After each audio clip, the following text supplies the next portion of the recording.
he referred เนี่ยเป็นคนเด่น to the confluence of the two seas, which he also said was actually the title of a book authored by the Mughal prince Darashikoh in as early as 1655.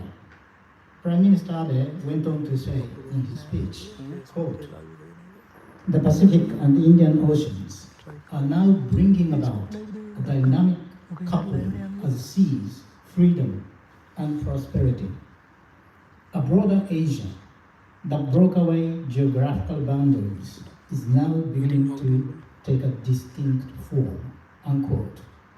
Yes, we are now clearly in the middle of dynamics where we, like it or not, need to and can better deal with various issues in the perspective of the Indo-Pacific, be it peace and prosperity, sustainable growth, or cross-cultural and people-to-people exchanges. With these in mind, Japan has been advocating a free and open Indo-Pacific, FOIP or FOIP in abbreviation, as one of the main guiding principles of Japan's diplomacy. I'm not going to dwell upon FOIP now, as it will probably be discussed later in detail by distinguished speakers and panelists, but let me just mention a few elements at the base of this vision. At the core of FOIP is a concept of freedom of navigation, freedom of trade, and an international order based on the rule of law, including such important principles as the United Nations Charter and the UNCLOS, UN Convention on the Law of the Sea. Unfortunately, I see a lot of misunderstanding and misconception going around, even here in Sri Lanka too, about FOIP. FOIP is not exclusive to any specific group of countries. Rather, it is open, transparent, and inclusive, not targeting any country or group of countries. It is not only conceptual either, but comes with substantial cooperation, such as connectivity projects, with so many happening and having been implemented in the region, including here in Sri Lanka. Japan and Sri Lanka, both being maritime nations, surrounded by and benefiting from the seas, have ample room for further cooperation in maritime affairs. This was also discussed when His Excellency President Isanayake visited Japan last year, when Japan decided to provide assistance to the Sri Lankan Navy for the enhancement of its maritime surveillance and disaster response capabilities under the new scheme called Official Security Assistance, OSA.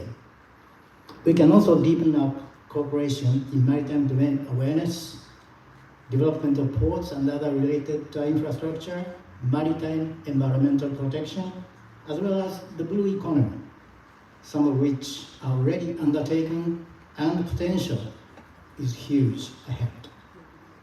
In the face of the current global security and economic environment, which is getting more and more complex and more difficult to navigate, Japan will continue to embrace FOIP as a central pillar guiding its diplomacy while working to evolve it in line with changes in the times and working together with partner countries like Sri Lanka. In this regard, Japan welcomes active diplomatic engagement of Sri Lanka in maritime affairs, as we have seen in the 1970s, when Sri Lanka took the lead in promoting the concept of the Indian Ocean Peace Zone, IOPZ, in the United Nations General Assembly, and now, more appropriately, in the broader perspective of the Indo-Pacific. I'm glad that we're able to invite Professor Jimbo today from Japan as a guest speaker, who is a well-known expert in this field and has been actively engaged in leading discussions in Japan and beyond on the issues of our common interest today. I wish you all a fruitful discussion today, and I wish you all good afternoon. Thank you very much.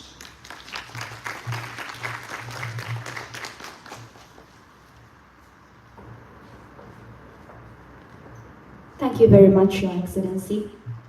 Ladies and gentlemen, it's now my pleasure to introduce today's guest speaker. We are honored to welcome Professor Ken Jinbo, Managing Director, International House of Japan, and Professor at the Faculty of Policy Management, Keio University, Japan. To welcome Professor Ken Jinbo to the Department of International Relations University about his academic journey, I call to invite Professor Manish School.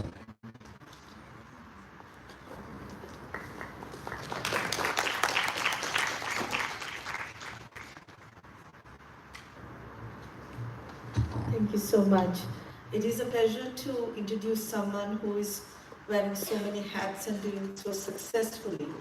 Professor Ken Jinbo is Professor of International Relations at the Faculty of Policy Management at Keio University.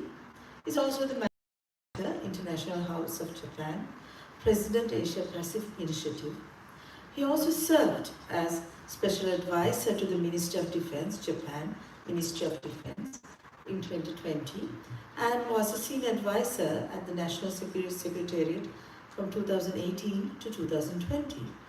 He is an adjunct senior research fellow at Canon Institute for Global Studies and the Tokyo Foundation.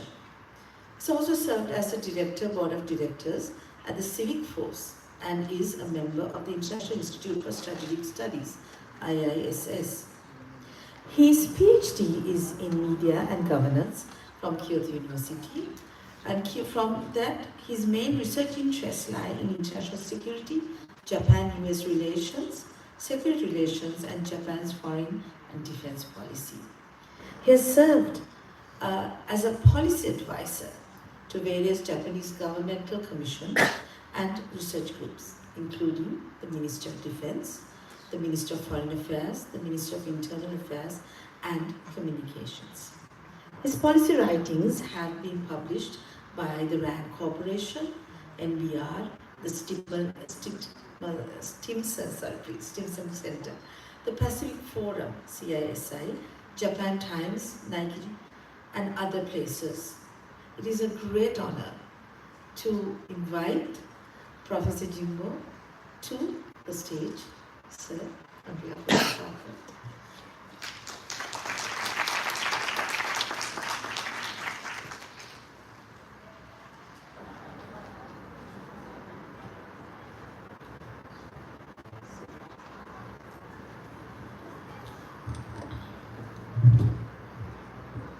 Well, good afternoon, everyone, and thank you very much for your kind introduction. And let me begin by thanking the University of Colombo for kindly organizing this great event. And thank you also, Ambassador and also Embassy of Japan for collaboration in organizing this particular event. And also all distinguished panelists for sharing your busy time, and I'm very much looking forward to sharing the insights on the issue of our common interest. I've been very much flattered to be introduced as such, but I have visited Colombo, Sri Lanka once back in September 2023, and I also had a wonderful time exchanging with several government officials and experts here. With my round trip to Bangladesh and also periodic trip to India, I have recognized that how strategically important South Asia has become for Japan and also to the region and also to the world. And as Ambassador mentioned, why Indo-Pacific matters to us.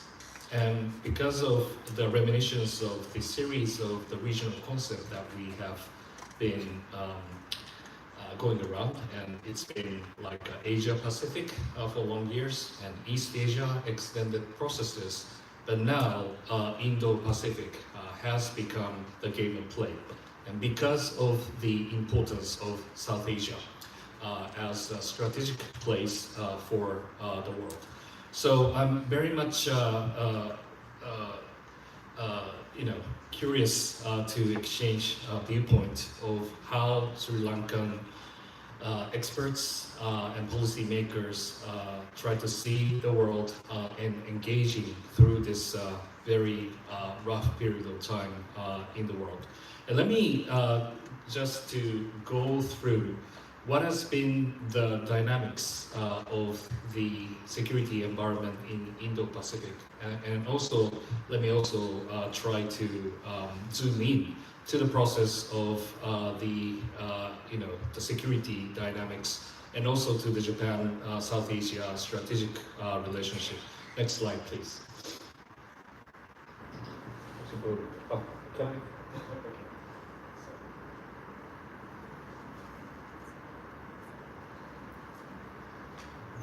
If I were given the speech like a quarter century ago, and I think that the main thrust of my theme is to how to capitalize the trend of globalization. And back in 2000, I think that the globalization was the key theme of the international environment. If you remember, it was back in 2005 when New York Times columnist Thomas Friedman released a book called The World is Flat. The book actually starts with a chapter talking about the business environment in Bangalore, India, where you can find a lot of United States tech companies and those startup bases being located in India, operating 24 hours to sustain the business environment of multinational corporation based in the United States. And that really creates the, I think, dynamics of the outsourcing and dynamics of the supply chain environment that actually goes across the globe. So one of the, I think, the most important talents of the global executives was to try to take advantage of this global environment, regardless of where you are, regardless of where to invest. You actually have to have the optimum global environment to be capitalized in your business environment.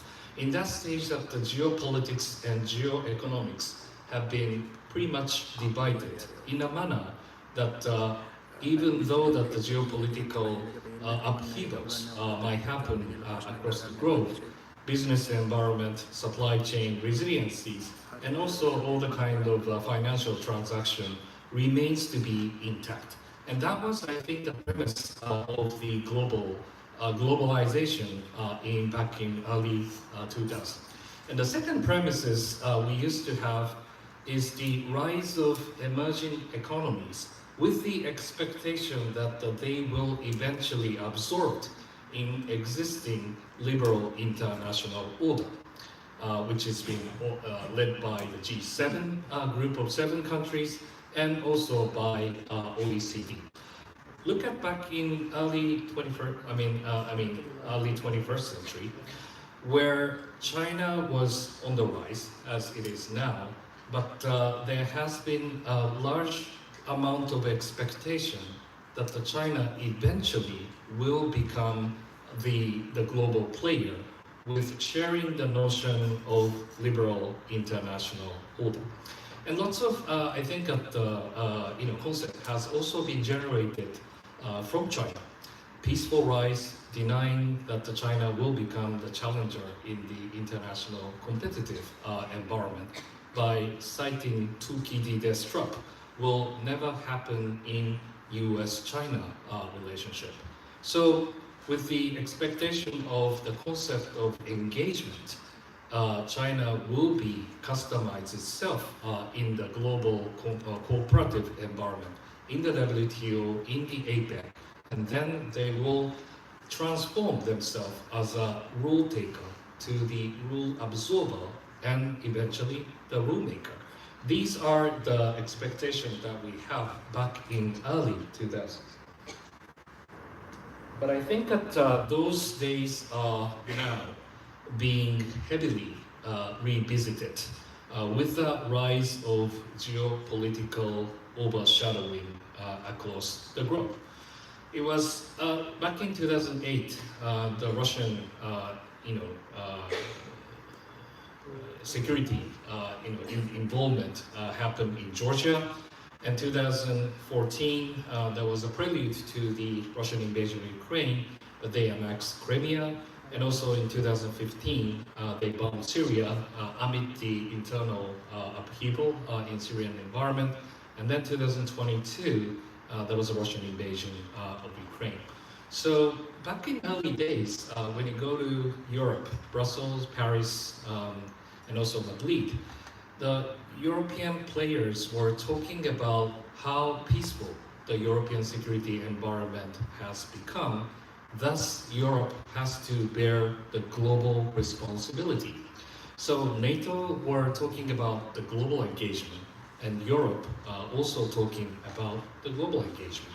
But in 2010s, and that kind of story is now being heavily overshadowed by the rise of geopolitics in European environment.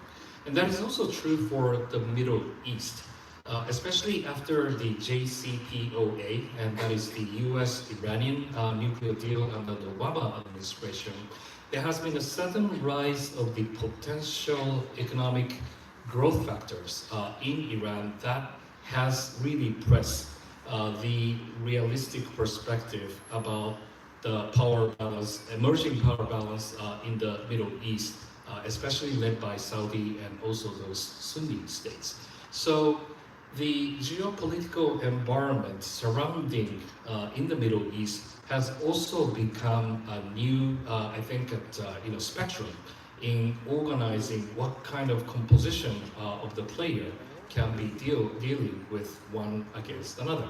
So that the first Trump administration was the one to capitalize to engage in so-called the Abraham Accord, try to look at Iran as a strategic challenger in the region, and that will also reconstruct the new, I think, international environment in the Middle East. Of course, that has also gone through with the that happened with Hamas, and that will happen with Gaza, and also renewed, I think, struggle that has been taking place vis-a-vis Iran and also from Israel as well. And then back in Indo-Pacific, 20 years ago when Prime Minister Koizumi was in the office, we were talking about Japan engaging even globally, and US-Japan alliance as the benchmark and the cornerstone of the Japanese security and security in the Indo-Pacific. During that time, that Japan should really look also beyond the region. So that in 2005, US-Japan joint security statement talks about the alliance should contribute to the stability of the region and also to the global. So from Japanese angle, who has been taking a very kind of careful passage after the end of World War II, now deliberately mentioned that we are engaging globally. And because of the nature of the global environment that we try to embrace. But in 2010s, I think that lots of things have happened, and the security environment simply have been deteriorated, especially in the area surrounding Japan. Rise of China has been the phenomenal event. Of course, Rise of China has many faces. We've been the beneficiary of the rise of China in terms of the economic interdependence. Currently, that more than 12,000 Japanese companies are operating in China, and many of them are making profits. And those are one of the, I think, evidence of the importance of Japan-China economic interdependence, even as of today. at the time that we are having the diplomatic turmoil over past months. But at the same time, China also is rising as a military power. It has been rapidly changing the distribution of power in Asia. I will come back to this issue more precisely, but that actually require us to reconfigure how to build the deterrence and response mechanism in Northeast Asia. And as you well know about North Korea, they have been fully determined to become a nuclear power. After the failure of negotiation in Hanoi, Vietnam in 2019, there has not been the plausible diplomatic channel to deal with the complete denuclearization of the Korean Peninsula. So seemingly that the North Korea has not been hesitating to develop those capabilities, while that Kim Jong-un regimes are looking much more inward. But at the same time, they have been expanding strategic cooperation with Russia, and now that North Korean troop has been sent to Ukraine and cultivating their combat experiences, and then bring back those experience and technology back home in North Korea. And that is also a troublesome environment for South Korea and also for Japan. And finally, Far Eastern Russia, and they have not also been hesitating to become the spoiler in the Northeast Asian security environment. So if you imagine where Japan stands, we are surrounded by heavily, severe security environment, and which doesn't really allow one-fits-all approach, because China is China, North Korea is North Korea, and Russia are Russians.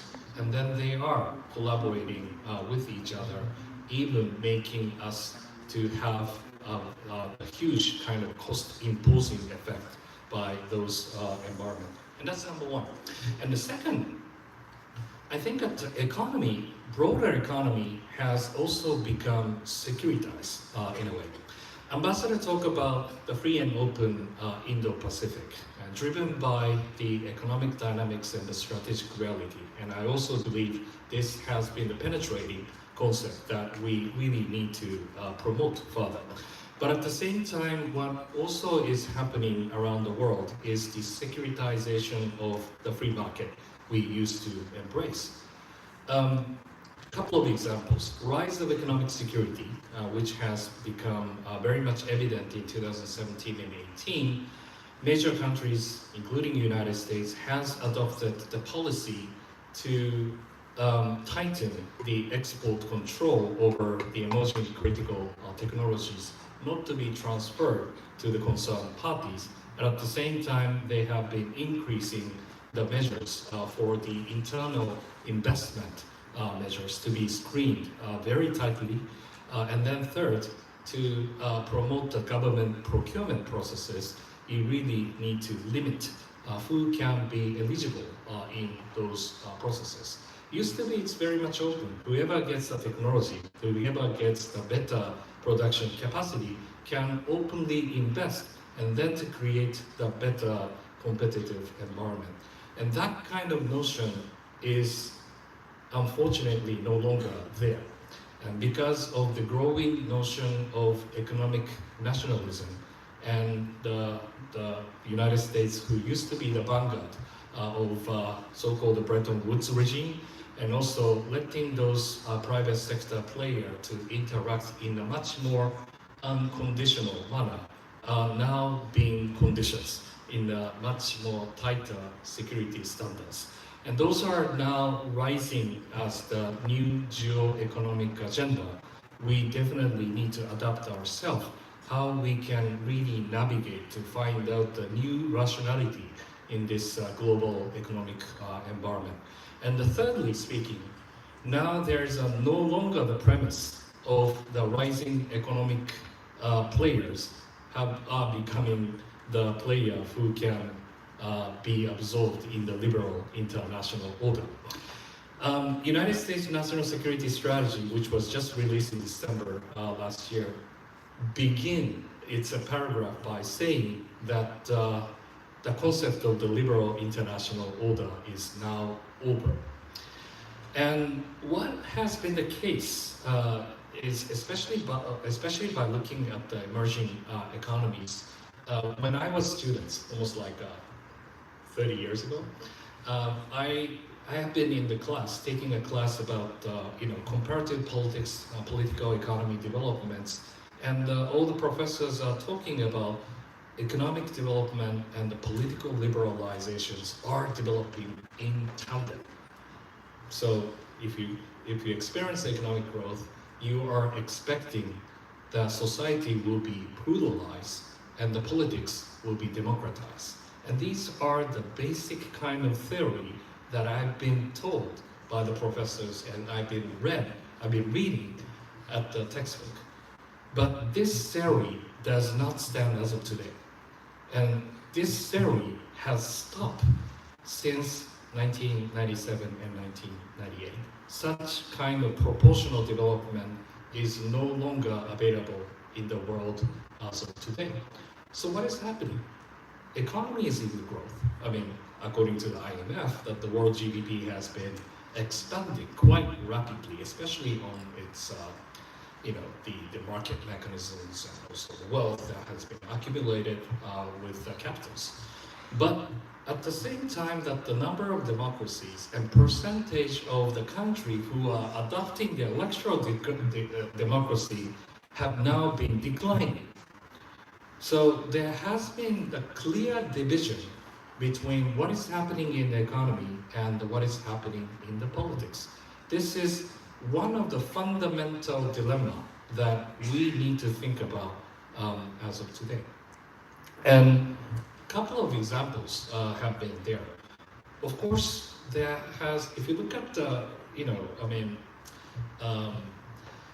advanced democratic states like, G7 OECD countries, they're experiencing the low economic growth rates. They are suffered from the aging populations.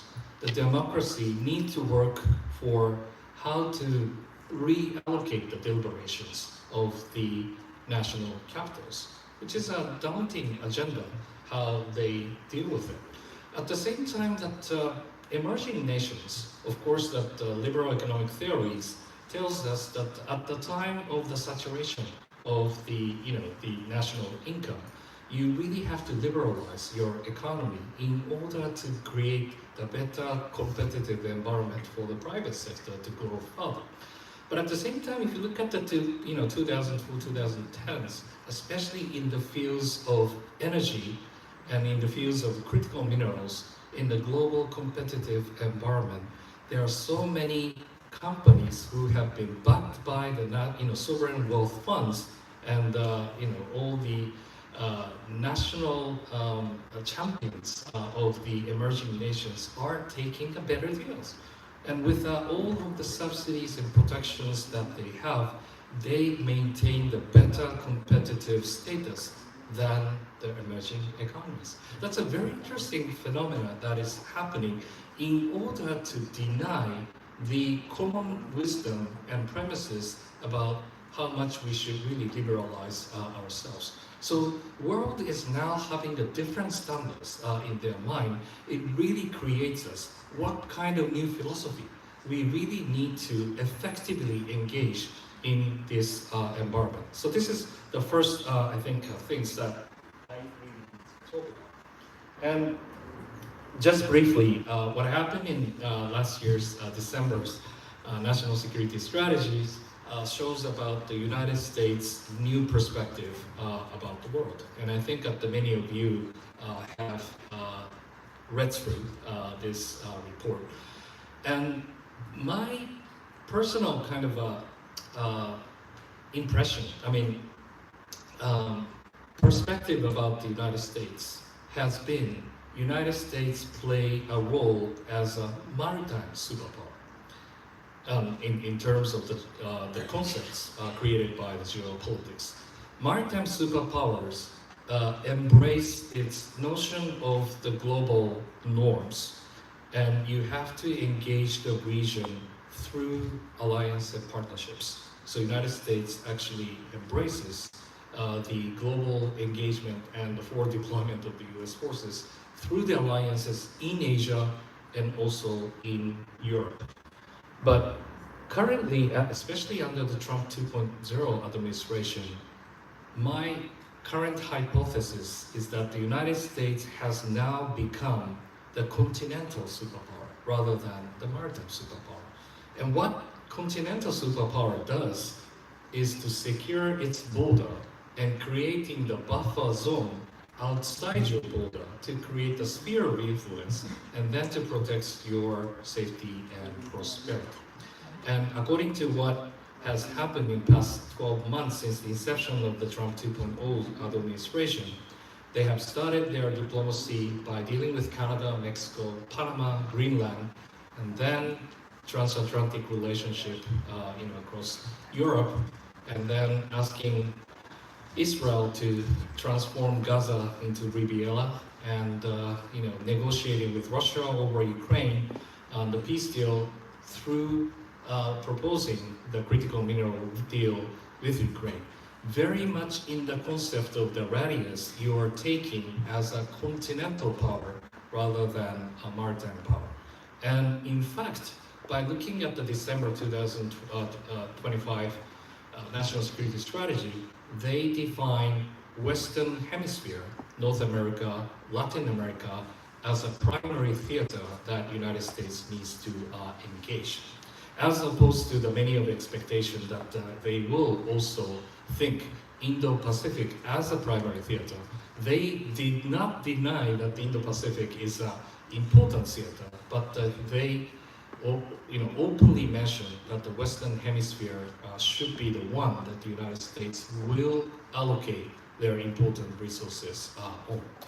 And Europe, you actually have to ask Europe to play its indigenous, strategically autonomous role even more. Middle East, thanks to the President Trump, its all initiatives, many of the war has now been settled thanks to the President Trump's initiatives, according to White House expression. So these are the new kind of dynamics that the United States try to see the world, and then that will leave us even more important to think about the Indo-Pacific, what kind of autonomous dynamics that we can really generate within rather than provide something from abroad. So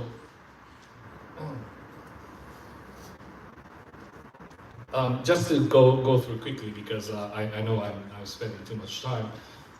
This is the current dynamics of the change of the distribution of power in Indo-Pacific. And as you can see, there has been the rapid change of the power. According to those the statistics of how much of the money each country spend on the military. For example, by looking at Japan and China, back in 2005, Japan and China was spending the military budget almost in the equal amount. But in 2025, as you can see that China spends 5 to 6 times bigger than us. And if you leave the situation alone, that has been the trajectory to spend like a 1 to 9 to 1 to 10.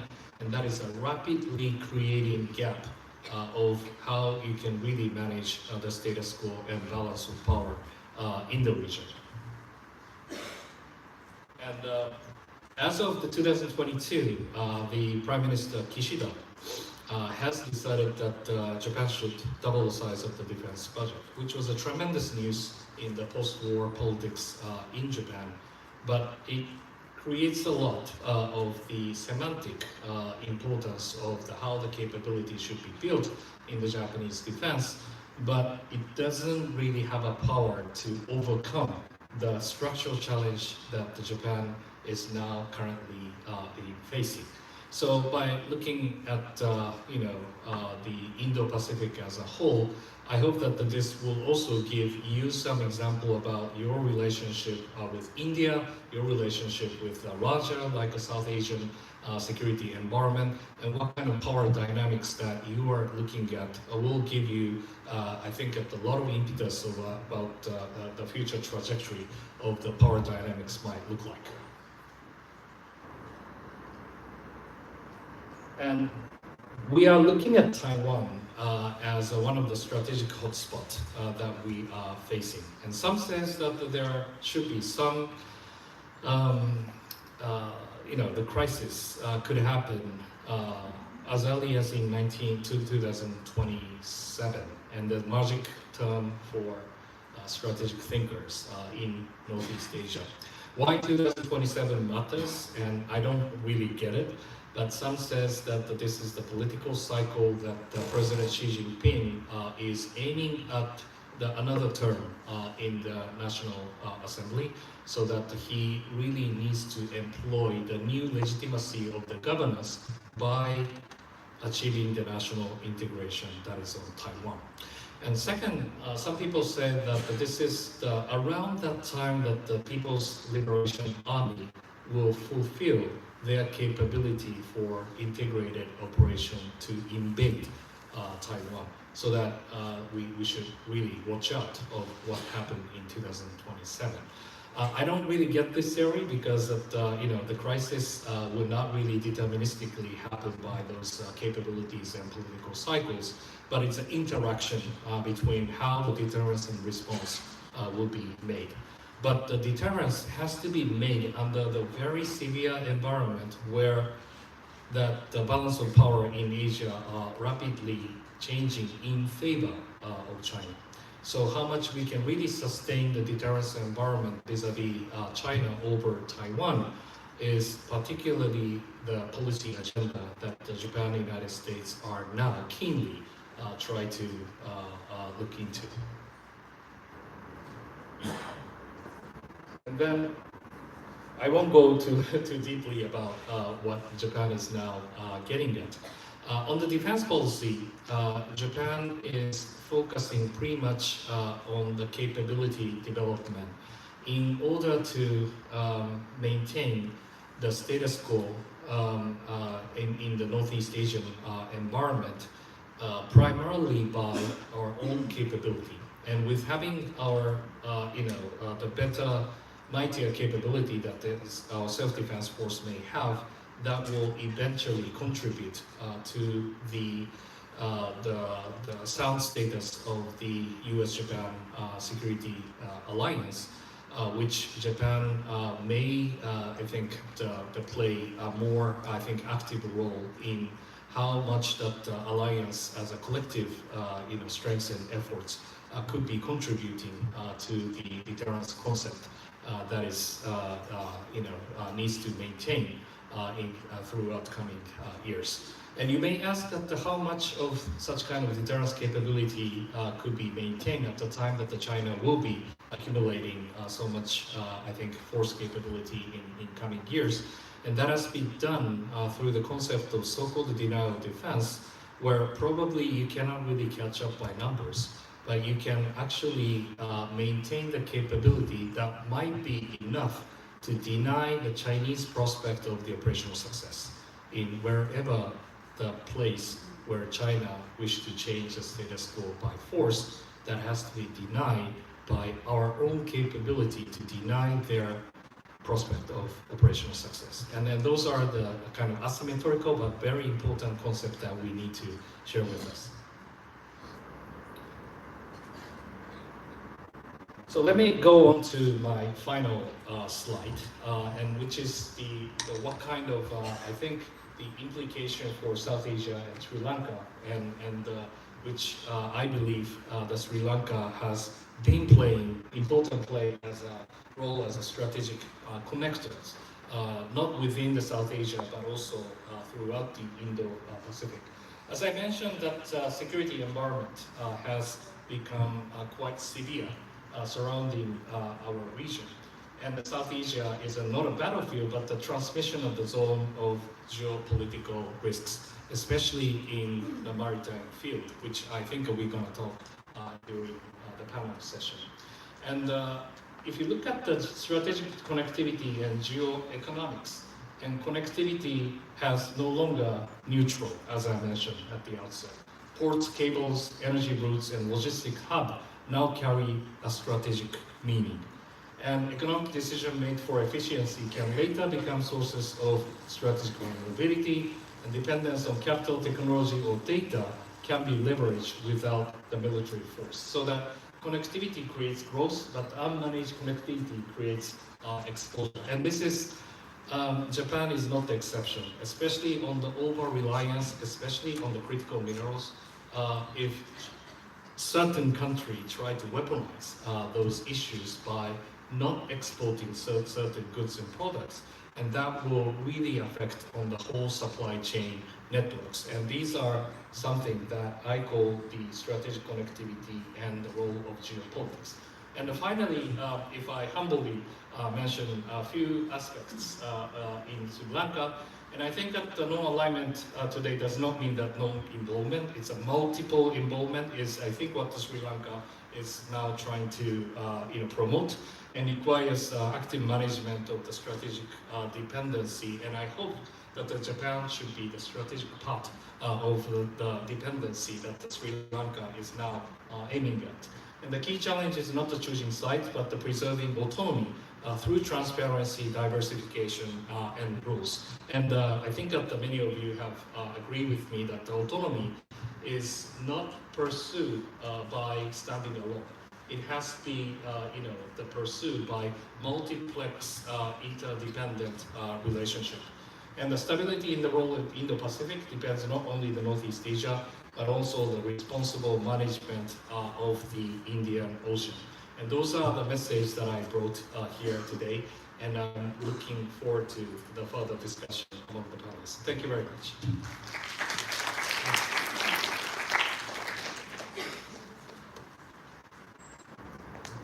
Thank you very much, Professor Jimbo, for that insightful and thought-provoking lecture. Sir, we kindly request you to step on the stage as we are about to give you a token of appreciation in honor of your insightful contribution. And now, in order to present a token of appreciation to Professor Ken Jimbo, I cordially invite the Vice Chancellor of the University of Colombo, Professor Intika Karunathilaka, accompanied by the Dean of the Faculty of Arts, Professor Inesha Lakshman, and Head of the Department of International Relations, Dr. Pavitra Jayawardena.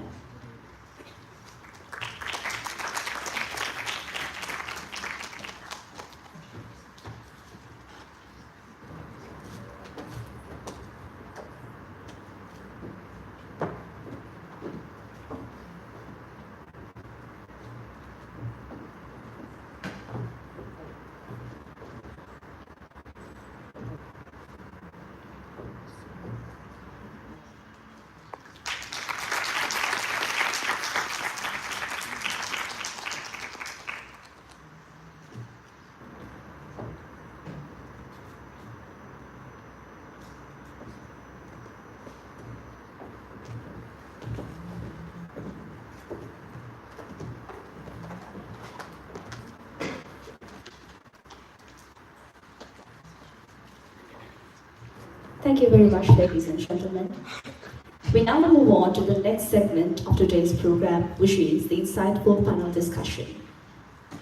And now, in order to introduce the panelists, I cordially invite the moderator of today, Dr. George I.H. Cook, Senior Lecturer of the Department of International Studies, University of California, and the initiator of the Dialogue Initiative.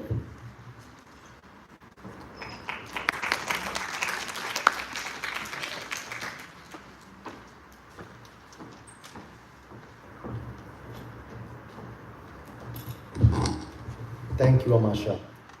Thank you very much, Professor, also for your extremely inspiring insights into the topic, into the perspective and the discussion. We would like to invite you to come and take a seat, please, first.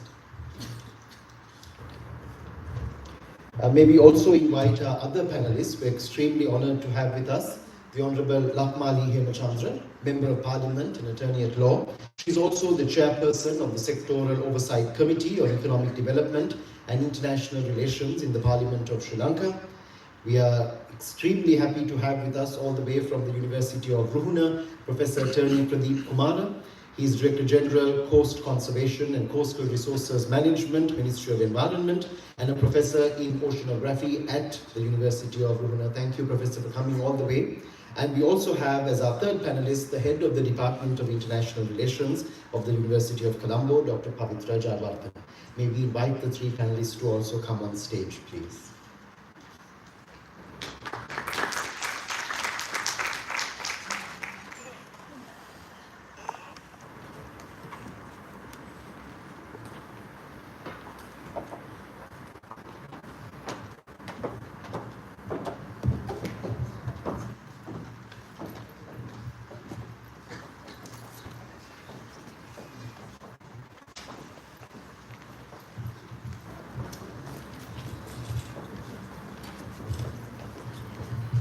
The topic that we have selected, the area that we are focused on, we're looking at something extremely relevant, especially in 2026. Professor, you touched very rightly on very key significant aspects which you will go into, and we request our panelists as discussants to also shed light on some of your thoughts. But also this year is a decade. It's a decade since Prime Minister Shinzo Abe launched FOIP, or started talking about FOIP. You are also at a very momentous time in your history. You have had what is known as a supermajority, a very rare supermajority. Prime Minister, government has been elected in Japan. Prime Minister has really stressed very important factors, points. Foreign policy plays a very critical role, and we would like to discuss that today. Just a few months ago, Prime Minister Takaichi, when she was on a visit overseas, talked about FOIP, and she said, the free, open and stable international order that we have long embraced is being profoundly shaken, and strong foreign and security policies are needed now more than ever. May I start first with the Honourable Member of Parliament who is with us today, the Honourable Lakmali Hemachandra, who is heading a very important sectoral committee in Parliament which looks at a lot of these areas. Could you shed light on this particular aspect, also taking note of what Professor Jimbo has shared with us today in his speech? We would like brief introductory remarks from our panelists, and we will start with the Honourable Member of Parliament. Thank you, University of Colombo and George, for having us here, and the IR Department of University of Colombo, and Professor Jimbo for that lecture. It was very informative and fruitful. I think I'll start off with the Sri Lankan government's current foreign policy position on the Indian Ocean and Indo-Pacific. I think Sri Lanka as a country, as Professor Gimbo very rightfully, identified, Sri Lanka has very peaceful and very national interest oriented relationships with all of our maritime economic partners and all of the international partners, including India, China, and Japan has been a very historically important and friendly partner for Sri Lanka, not just in terms of economic development, but also in terms of cultural exchange and so on. So Sri Lanka's, as I think Professor Kim also talked about it, the UN resolution of the peace, Indian Ocean as a peace zone is the official position that Sri Lanka has on the region as of now. And that position is rooted, it originated during a time when there was economic and political fragmentation in the world. So this originated during the Cold War period, when similar economic and political fragmentation existed in the world, in the global arena, right? So it's not a new policy. It's a policy that has a lot of history, and it was revoked and it was established in I would say in a very similar global context as well. So the point of that policy, or the philosophy behind that policy, is to make sure that the Indian Ocean, which we share, is safe and peaceful and does not become any party to international conflict, which is the same position that Sri Lankan state and the government maintains right now. So that is on the side of security. And I think that is globally accepted, and that is, I think it should be appreciated that Sri Lanka and all of the partners in the Indian Ocean takes that position. And in terms of economic cooperation, Sri Lanka is open to, again, economic cooperation in terms of national and mutual interest with other partners. We have been very open, especially under this government. I feel we have been very open and inclusive, and we have engaged every partner with mutual respect and mutual interest as well. Especially Japan, we have developed a very close relationship with Japan over the last few months as the government, and we hope to continue that relationship. In terms of the relationship that Sri Lanka has with China, which is also a very important economic partner in our economy. China is our largest importer, second largest importer, and plays a very crucial, it's a bilateral creditor of Sri Lanka and very important development partner. So the aspiration or the expectation of the Sri Lankan government and the Sri Lankan state continuously has been to maintain peaceful relationships with all of these countries on the basis of national and mutual interest. And we have also, the maritime policy, the maritime security, the concerns of maritime security for our country is largely on the protection of our exclusive economic zone and the environmental sustainability of our ocean, the Indian Ocean and the ocean surrounding Sri Lanka, the maritime area, and which has, the challenge of DITTO, of course, has been one of the most recent phenomena that we have had to face.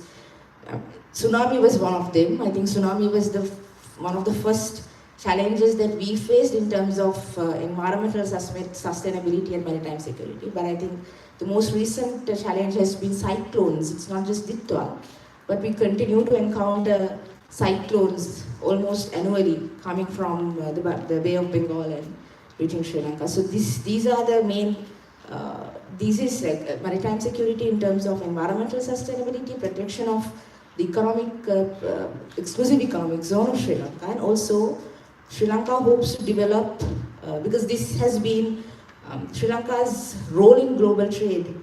It is placed in a very strategic geopolitical placement of Sri Lanka is very strategic. It's in the maritime trade routes, and the expectation is to develop Sri Lanka as with ports, with enhanced capacity in ports, and develop it as a logistics hub. That is what we are looking at when we think of maritime security and the Indo-Pacific. So Indo-Pacific is important for us in terms of economic cooperation, as you rightly said, about freedom of navigation, freedom of trade, and so on. But of course, we do not see that as a security strategy that will disrupt our relationship with other partners. So that is also important for a country like us, because we think that it's important for smaller countries like us to maintain peaceful relationships with all countries. This is not to say that we do not condone violation of sovereign rights of any countries. Of course, it is a fundamental premise in the UN Charter that sovereignty of all countries should be preserved, and we are committed to that. We are also committed to UNCLOS, and we are very committed to international law and the rule-based order and the UN system, and all of that we are committed. But we do think that we are in a place where we need to, because we are coming out of an economic crisis, coming out of bankruptcy, we have to maintain, or we are I think it is more up to maintain peaceful relationships with all partners. And that is the place that we are in right now. Thank you so much. Professor Turner, if I were to take the mic over to you, your introductory remarks and also looking at where we are. Professor Jimbo mentioned that we're talking about a continental superpower which is now being created, but it was earlier a maritime superpower. We're talking about the United States. Because when we talk about the Indo-Pacific, it's chiefly about the maritime domain. Exactly your area. Your thoughts, Professor? Thank you, George, and etc. I must thank the University of Colombo for inviting us for this meeting. Yes, we have to understand first what is Indian superpower and what is Indo-Pacific superpower. It's two different things. But in our case, before we go to Indian superpower, Indo-Pacific, we have to first establish our own identity in our Indian Ocean region. Because where we are located is extremely important. So then when we go to establish Sea of Sri Lanka concept, that comes on, it extends from our coast to 200 nautical miles, that's a total of EEZ zone. So without establishing Sea of Sri Lanka concept, it's very difficult to go for whole Indian Ocean region. Because in the whole Indian Ocean region, we always should consider Indian Ocean as a peace zone. In that case, we have to be very neutral in defense perspective, but in other maritime and again science perspective and resource perspective, we have to be very active. Because the location and the resources we are having in the region. So in that case, we can of course work with the countries in the IRA region, and again global, of course India, China, Australia, South Africa. So we have to be very open for that.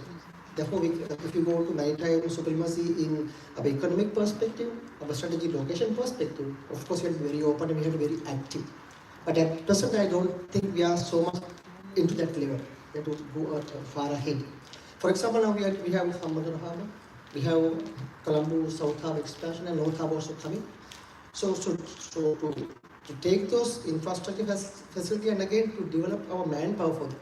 Because we develop lots of infrastructure here in the ocean perspective, but as universities, because we are not in university academic staff here, so are we really training or developing our younger generations to take those high positions? It's again, it's a challenge for us. Therefore, we have to think in that way. Therefore, from geopolitical perspective, I divide that into defense and others. So defense, of course, is a national. We have our national policies, so we be so independent and non-aligned, but still allowing other countries to work peacefully in our ocean, but not challenging others, other jurisdiction, respecting others' jurisdiction. So that's our defense policy. But in strategically, I mean, economic and science, of course, we have to go very far ahead. So in that case, we are very much open to discuss with Japan, and again China, even India. So how to exploit on our own resources, oil and gas, maybe underwater manganese nodules, other resources in the underwater ocean floors, and again further off, those ocean, those underwater ocean ridges. India is now putting forward there, putting their feet on offshore or beyond our jurisdiction, those underwater ridges. So now they are a bit far ahead of us. But in our case, the issue is that the technology and the financial power we have. So in that case, we have to cooperate. So you get support to exploring what we have in our resources. Because of course, Sri Lanka has, I know for sure, we have a ocean-based future, ocean-based economy. So for that, we have to be very prepared. So keep defense aside for ocean-based future. Of course, we have to be very active, we have to be very open, we have to be very transparent, we have to have very quick, maybe we can use IORA, we can use BIMSTEC, we can use at least go to ASEAN, and we can use SARS, we have SAPET, SARC is sorry dying, but SAPET, and so we have to use those platforms. So therefore I think that from ocean perspective, Honorable Member, so we are struggling, because when you think about ocean, people working in the real ocean field, how many people actually working in the ocean field with proper knowledge? Therefore, we have to take them on board and have proper ocean policy and go for marine spatial planning and investment planning. The huge opportunities are there. Still, we are putting our steps slowly, but putting steps slowly means we are going reverse, because Maldives is progressing fast, Mauritius is progressing fast, La Réunion and further down, they are progressing very fast, and India is keeping the eyes on our waters. So therefore, I think we had to be very active and not active, we had to be proactive. Therefore, as a country, I think if you want to become capitalized on ocean resources and ocean economy, yeah, so we have to have national programs and national policies with more, double speed, super speed. Otherwise, other countries will move very far ahead, and we are moving very slow and more reverse. That's my first impression for this Indian ocean supremacy. Thank you. Dr. Pavitra, we also heard Professor Jimbo saying that South Asia is not a battlefield but a transmission zone of geopolitical risk. Your take on that and also your comments on his remarks. Thank you very much. I'm so honored to be in this panel with so distinguished people. Thank you very much, Professor Jimbo, for that very comprehensive analysis. I really liked your analysis because it's very rare that IR scholars give such comprehensive overview for world politics. We would rather stick in our own, either politics or economic or regional security, but yours was a very comprehensive analysis, which is very needed at present days. We need a new approach to world, as you were asking, what are the relevant theories now to understand the present world order and international politics. The terminology Indo-Pacific, as Ambassador was commenting on it in his opening remarks, he said, probably in Sri Lanka also we find a little uneasiness in using the term Indo-Pacific, and I experience it myself as a person in the IR bubbles in various levels.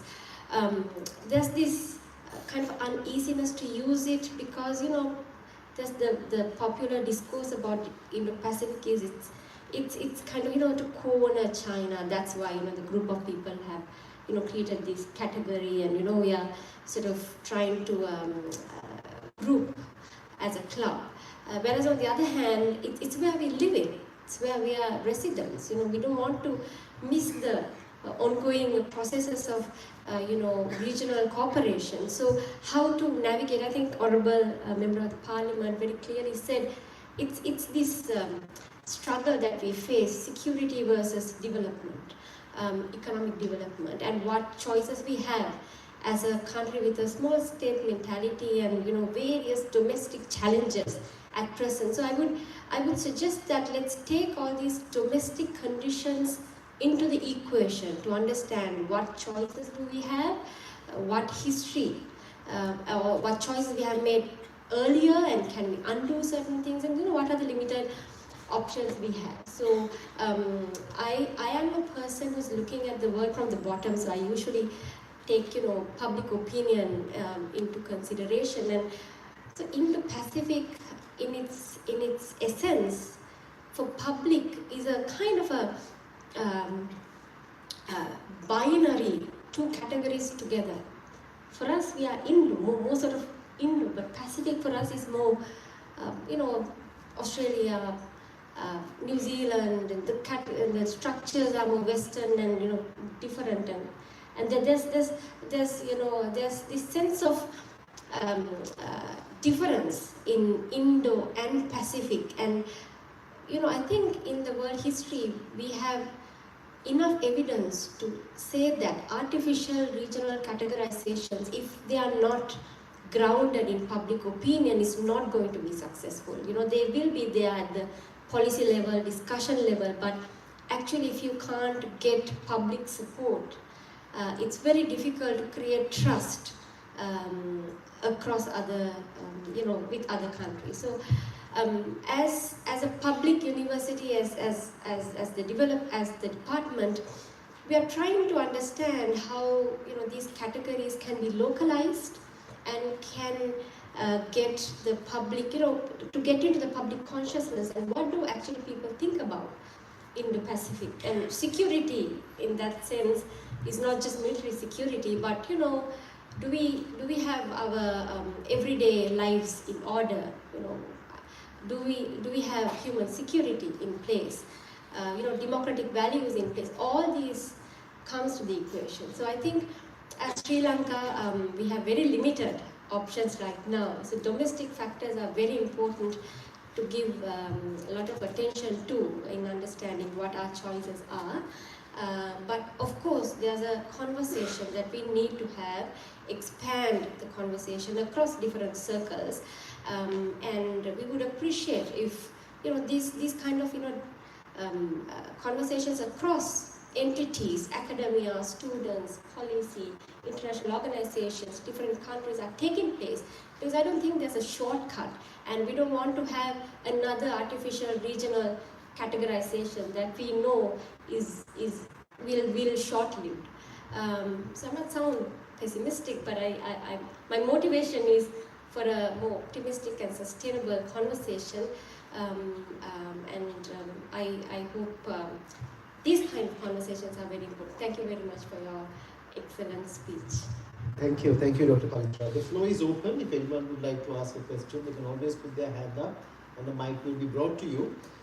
Professor Jimbo, just to go back to a point that Professor Turney made, and also something that the Member of Parliament and also the Head of Department made, in terms of an ocean policy, we're talking about the Indo-Pacific, we're talking about other variations. Japan has an Indo-Pacific strategy, the Americans have it, the European Union, countries in there. We are sitting in the middle of the Indo part of the Indo-Pacific, and we don't have a strategy. So that's something that we need to start addressing. So going to that point that Professor Turney made, an ocean policy might not be an Indo-Pacific, might not be an Indian Ocean, might not be something that is going to be labeled, but a general ocean policy. What are your thoughts on that in terms of evolving a general ocean policy for the country?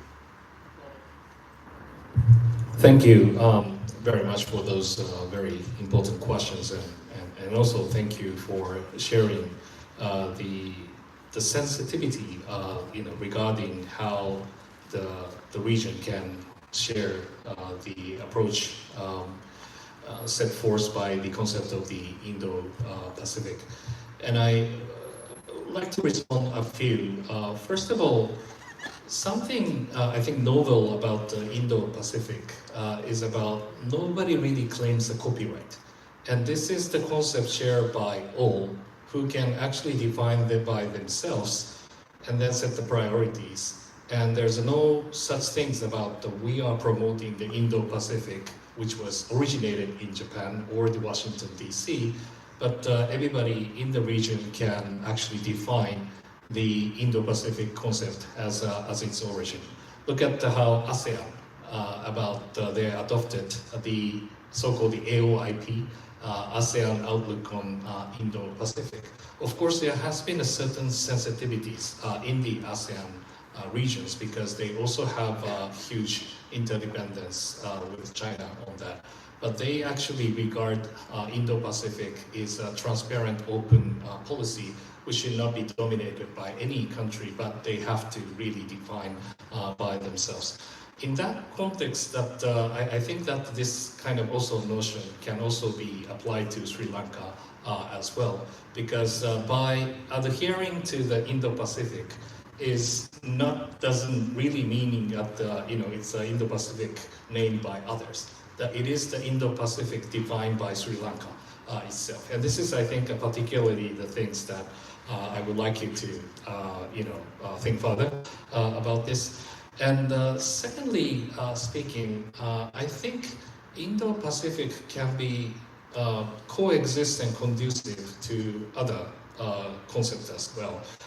Thank you for sharing that it's a 10 years anniversary of the Japan's version of the Indo-Pacific back in 2016, and also mentioning about yesterday's the tremendous win of the Takaichi Sanae Prime Minister's election, and she also actually tried to resemble the Abe's legacy on the Indo-Pacific in her foreign policy. I'd like to mention the period between 2018, 19, and 20. And when Prime Minister Abe went to Beijing in October 2018, he was eagerly trying to have the coexistent relationship between Indo-Pacific concept and also with the BRI by having a kind of co-finance project in South Asia by connecting the ADB and AIIB co-financing practices together. And then why don't we set the third-party market cooperation between two sides by having there's a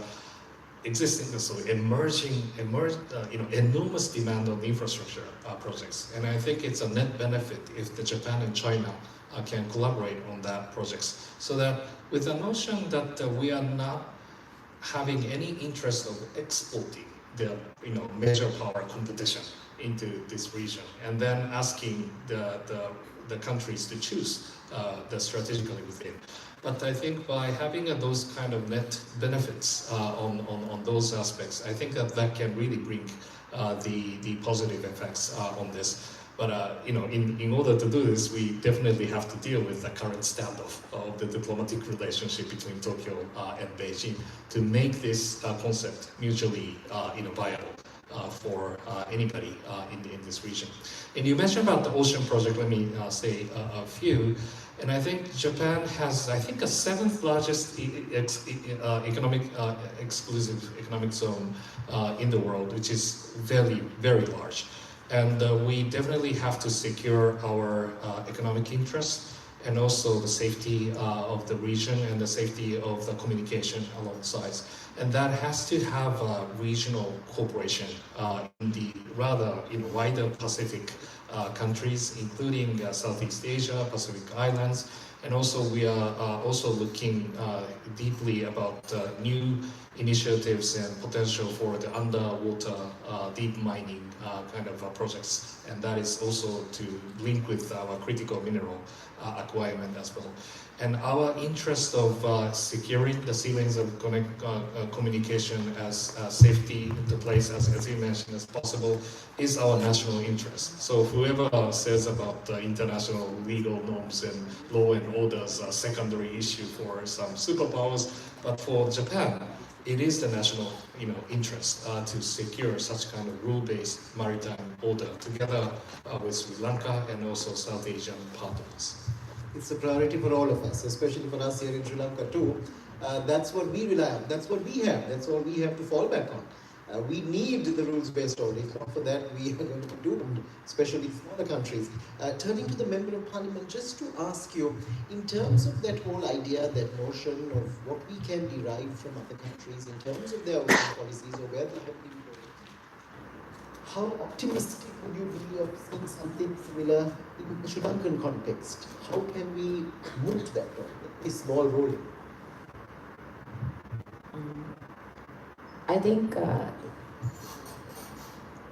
like the Professor Gippo, I think Japan, for example, I think we have started a lot of cooperation between Japan and Sri Lanka very recently on the maritime area, and that I feel is very important because first of all, just to say that what Professor Gippo said about having an autonomous, a homegrown concept of the Indo-Pacific, I think that's a really good way to look at it. Because, like I said, we do think that the freedom of navigation, freedom of trade, and economic cooperation in the Indian Ocean or the Indo-Pacific is very important for the Sri Lankan economy. And as Professor Turney said, it is a missed opportunity for Sri Lanka that the non-development of the ocean economy, non-development of the ocean as an economic leverage for Sri Lankan development is a missed opportunity. It remains a missed opportunity, and it is very important that we pick up on that we sort of accelerate the development that can be gained through the ocean. We have challenges here because we are an island nation, and I mean, obviously everybody in the room must be aware of the different sort of challenges that we face with our neighboring countries, with all sort of stakeholders. So there are challenges, but we do think that being an island which has historically been able to leverage on the ocean, we still do have that chance, and we have to sort of step on it. Unfortunately, the risk of stepping on it is the security concerns, which keeps coming at us. I mean, that's not a choice that we are making. That's not a choice that we are able to make. Unfortunately, it is a choice that is externally made. So we do hope that there is a more inclusive imagining of the Indo-Pacific and a more inclusive imagining of Asia, which will be really helpful for countries like us. And I think it will be really, the way Professor Gimpa said that it is important that, certain countries, certain regions are, sort of moving away from concepts that they have, originated, they have actually, conceived. And it is now, it looks like it's upon countries like us to preserve the rule-based order. And I think Japan is taking a wonderful lead in it, to be very honest, in preserving that order and maintaining that order. So that is important for Sri Lanka. And we are looking at, so we do see opportunity, we do see that there is a lot of economic expansion that can happen in the Sri Lankan economic zone, the ocean zone. And there are countries which have, banked on it and done very well on it, and we do want to follow that. But it is also a risky zone to a country like us with the placement that we have. So we have to balance it out. And we have to balance it out in national interest and also in the interest of peace in our region. So that is the context of how we look at the ocean. Thank you. I have a question. Asim, go ahead. Thank you for a wonderful panel put together. Thank you, Colombo University and the Japanese Mission in Colombo for organizing it. The question is to Professor Jimbo. It's two-part. Firstly, I think everyone in the panel highlighted the need for the rules-based order. Sri Lanka has been, for the last decade or so, playing a significant role in our maritime sphere beyond our economic zone as well, patrolling the waters of the Indian Ocean and keeping trafficking and maritime law enforcement in check. So it's very commendable that Japan has moved to include us in the OSA. I understand that this is an ongoing process. In your opinion, do you see this developing further down the line, as you all have done with Philippines, and you've included Bangladesh also in the program? The second question would be, in terms of the rules-based order, we see the Far East fleet, Chinese fishing fleet, the tuna fleets being used in an auxiliary forces role in the Indo-Pacific region. Sri Lanka has its own problems with India about IUU fishing, which has, tested multiple administrations and still remain unchecked. So with the tuna fleet now coming into the Indian Ocean, as China's desire for more seafood increases, and with the BBNJ coming on board very soon, do you think that there will be a maritime law enforcement challenge that Sri Lanka will have to face? Because our fishermen traverse the entire gamut of the Indian Ocean to bring tuna to Sri Lanka. Sri Lanka had a food security problem a few years ago. We have a shortage of protein and we are heavily dependent on seafood. So with all that in line, if we fail to manage our maritime domains with effective maritime domain awareness, do you see that as a flashpoint in the future? Thank you. Well, thank you for the great question. And on the first issue, certainly, I think that sharing of how the maritime order should be crafted need to be spread out in the whole range of Indo-Pacific. And when we try to engage in the Philippines to help them to create the capacity of the ocean maritime safety law enforcement capacity, and that was essential to provide the Coast Guard cutter vessels and also the processing administrative capacity, ocean watch, so-called ocean watch capacities through the ISR, and also to monitor those activities of the fishery boats by like those API data collections and all things. Why these are important? Because it is the essential, I think, capacity to manage those kind of flashpoint under the screen of the law enforcement and not really go beyond that lines. Because if you don't have a capacity, you have to ask Navy to play its own role of the maritime policing. It is the signal of escalation, and which is going with into the boundary of the military to military confrontation. So having a more capacity in the policing area is essential way to, I think, manage the issue. And I hope that this kind of the layers of the capacity needs to be shared alongside of those Indo-Pacific nations for your first question. And the second, it is also very essential to, I think, deal with so-called overfishery issues, and two things. So one we encounter is there has been the paramilitary fishing boats actually operating in the East China Sea, and they seems to be under control of the public authorities, and once that escalation rises, that even we really need to monitor the activities of the non-military or paramilitary vessels to be part of those escalation dynamics. That's the number one issue. And the second issue is essentially on the fishing issues, and that is very much important for the food security issues.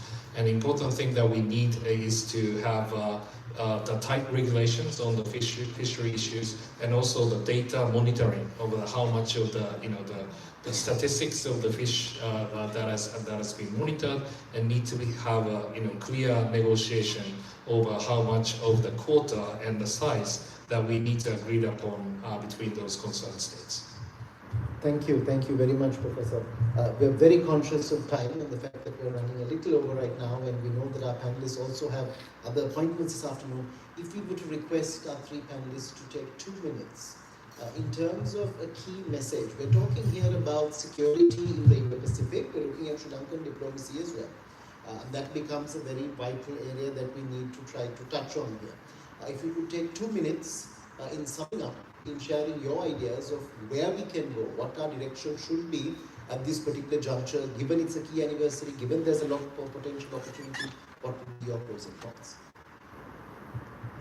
Thank you again, University of Colombo and George for hosting this, for moderating this panel.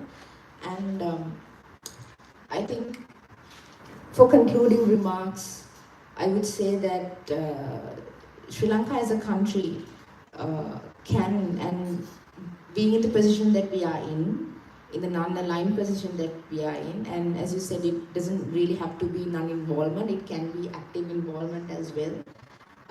I do think that in terms of the Indo-Pacific, Sri Lanka can play a role in, or Sri Lanka should actually play a role in aligning it towards more economic cooperation and making sure that peace is a priority in terms of the Indo-Pacific strategy for Asia Pacific. And we do understand that there are different concerns in terms of the countries in the Indo-Pacific and relationships within those countries as well. But as Sri Lanka played a key role in 1970s in making sure that the Indian Ocean was a peace zone, I think it can play a similar role in promoting and supporting an initiative which makes sure that Indo-Pacific remains a non-confrontational peace zone, which all of us can share, regardless of which side of the Indo-Pacific we are in. And I do believe that's something that both Japan and Sri Lanka and every other country in the Indo-Pacific can benefit from. Thank you. Right, from my perspective, Indo-Pacific has its own objectives. Some are in alignment with our foreign policies and Sri Lanka's vision, but some are well away from us. Therefore, we have to understand that properly. Because in Sri Lanka, as a developing country, small island nation, so we have lots of potential to use our ocean in more meaningful way. Therefore, we have to deal with Indo-Pacific, cooperation and regional cooperation and international cooperation very tactical manner. Therefore, we have to understand where should we as a country by 2050. Thinking that futuristic vision, we have to play with all these people in more strategic way. Because we can't align with parties. Because Indo-Pacific itself has its own defense mission. That's well away from our capacities. Right? Therefore, Of course, Japan is already advocating for that. Even China is somewhere with, with kind of half-half. Therefore, we have to understand that everything lying under Indo-Pacific whole objective. We have to plan accordingly. Therefore, we have to work with them. We have to work with international regional countries. We have to be very strategic. We have to have very good plans to exploit our ocean to the maximum level. Establishing sustainability, fisheries, tourism, shipping, maritime, even defense, to plan for that. But in that case, we have to be very much careful dealing with, especially in the Pacific concepts, because its objectives are, its primary objectives, some are even well unknown to us, are well beyond our capacity and our thinking. As a small country, small developing nations, we don't have even capacity to even touch on those bigger objectives. So understanding that, we have to be very careful with working with those, because we are working with China, we are working with India, we are working with Russia again on top. So keep this balance is extremely important. Therefore, as a country, Ministry of Foreign Affairs must have better vision and playing with all these players more strategic way. Then we can move forward. Otherwise, if you make a mistake, it will be a big blunder we are doing. Therefore, understanding that we have to be very cautious, but still lots of potential is there. Thank you. I take this opportunity to thank everyone who engaged in this occasion, especially the Japanese Embassy, George, for Avialog initiative, and our Vice Chancellor, Dean, and everyone for helping us to organize this panel. I think my conclusion remarks is actually for ourselves, Sri Lanka. I think it's always when the structures are shaken that you can also, new space is created for new ideas and new approaches. So the global structure is extremely shaken, the liberal order and all the rituals and norms that we are used to are kind of shaken.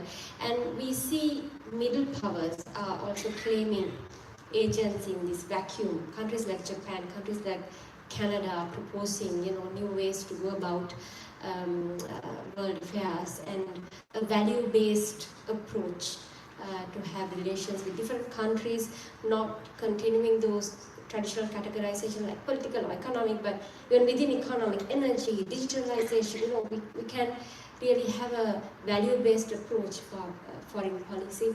And for that, I think what is under our control is our conversation within the country about, who our foreign policy should serve for, and what are our priorities for our people. And Indo-Pacific is also very important because a lot of our migrants are in this region, demographically speaking. So it's not just a static, fixed unit as Sri Lanka, but our people are across this sector. So how, what is our approach and how can we get a sort of a value-based or issue-based relationships with the other countries, and to give normative leadership. I think that's where the vacuum is. I think we have had that legacy as a country, even though we have always been a small economy, small country, small capacity, but we've always had that legacy of providing normative leadership. I think we can go back to that, and a good conversation within the country is needed, and I hope the government, the foreign ministry, and the sectoral committee will get that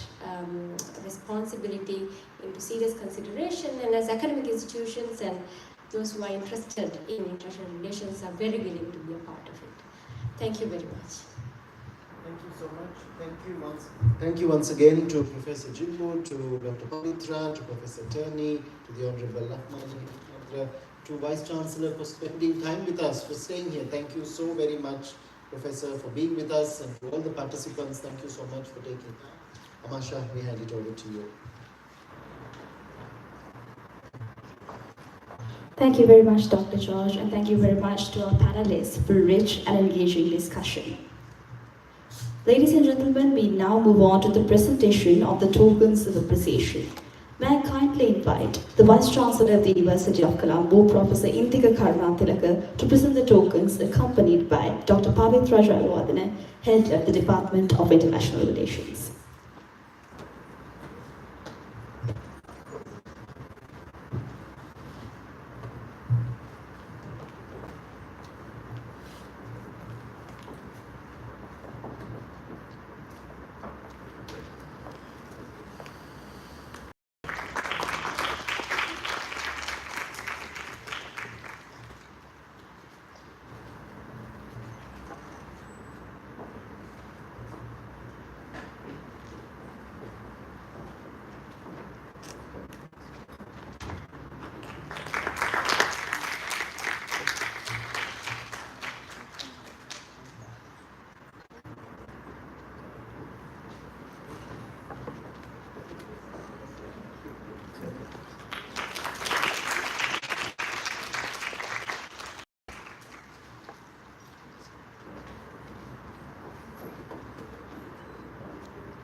We kindly request all our distinguished invitees and volunteers of today's event to participate in a group photograph.